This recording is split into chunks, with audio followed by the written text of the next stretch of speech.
روایات میں نقل ہوا ہے کہ شیطان خواب میں آیا کسی بہت ہی متقی پرہیزگار انسان کو. صبح کے وقت سحر سے پہلے گہری نیند میں سویا ہوا شخص، کوئی مسلمان متدین کوئی آدمی جس کی عادت تھی روزانہ نماز شب پڑھنا، نماز تہجد پڑھنا اس کی عادت تھی، اور کبھی بھی اس نے یہ نماز ترک نہیں کی تھی.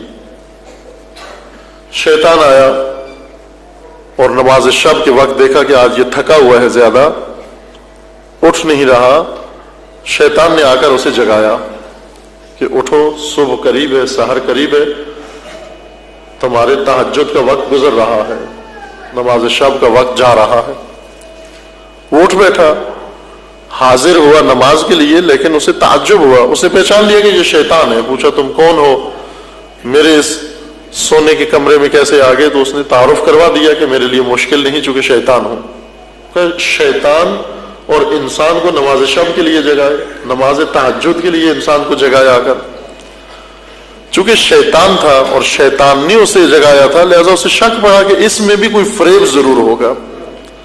اگرچہ ایک بہت اچھے کام کے لیے، نماز تہجد کے لیے اس نے جگایا، لیکن چونکہ شیطان یہ کام کر رہا ہے لہذا فریب ضرور ہوگا.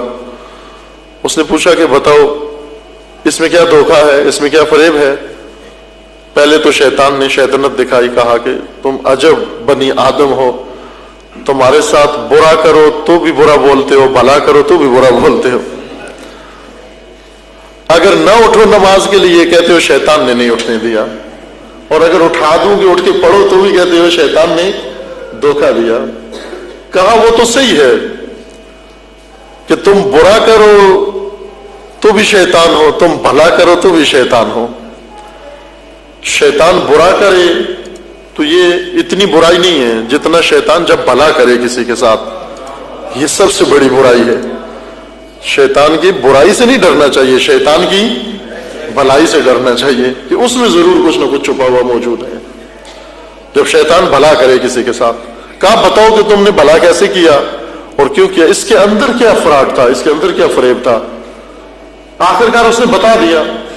کہا کہ میں اس لیے تمہیں جگانے کے لیے آیا کہ تو سویا ہوا تھا، ہر شب نماز شب پڑھتا تھا، تیری عادت ہو چکی تھی، اور تجھ سے نماز تہجد چونکہ ترک نہیں ہو رہی تھی، اس کی وجہ سے تو غرور میں مبتلا تھا، گھمنڈ میں مبتلا تھا،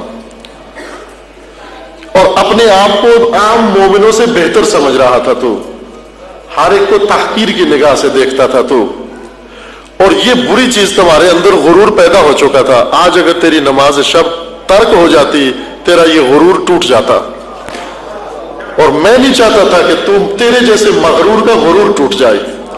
تو آج بھی اٹھ کے نماز پڑھ تاکہ مغرور ہی رہ. تو شیطان جب بھلائی کرتا ہے تو اس میں بھی برائی سے زیادہ برائی موجود ہوتی ہے. شیطان جب بھلائی کرے، بیس بدل کے آتا ہے. نماز تہجد کے لیے اٹھانے آیا، شیطان جب نماز شب کے لیے اٹھانے آئے تو اس کو بھی شک کی نگاہ سے دیکھو، کیونکہ شیطان ہے، شیطان ہمیشہ شیطنت کرے گا. دنیا داری بیس بدل بدل کے آتی ہے انسان کے پاس، اور اس میں سے ایک بیس اس کا دینی بیس ہے. دنیا جب دنیا کے لباس میں آئے تو بھی خطرناک ہے، لیکن دنیا جب دین کے لباس میں آ جائے زیادہ خطرناک ہے. دنیا جب دین کا بیس اوڑھ کے آ جائے، بنا کے آ جائے، زیادہ خطرناک ہے. اس دنیا سے بچو. کہ پہلے بھی مفسر کبیر حضرت علامہ طباطبائی رضوان اللہ علیہ کا قول نقل کیا آپ کی خدمت میں کہ دنیا ہر شکل میں بری ہے، لیکن سب سے بری شکل دنیا کی وہ ہے کہ جب دین کے نام پر دنیا داری شروع ہو جائے. دین کے نام پر جو دنیا داری ہو وہ سب سے بری دنیا داری ہے. یہ بھی ایک طرح کی دینداری ہے کہ انسان دنیا کی خاطر دین کو اپناتا ہے.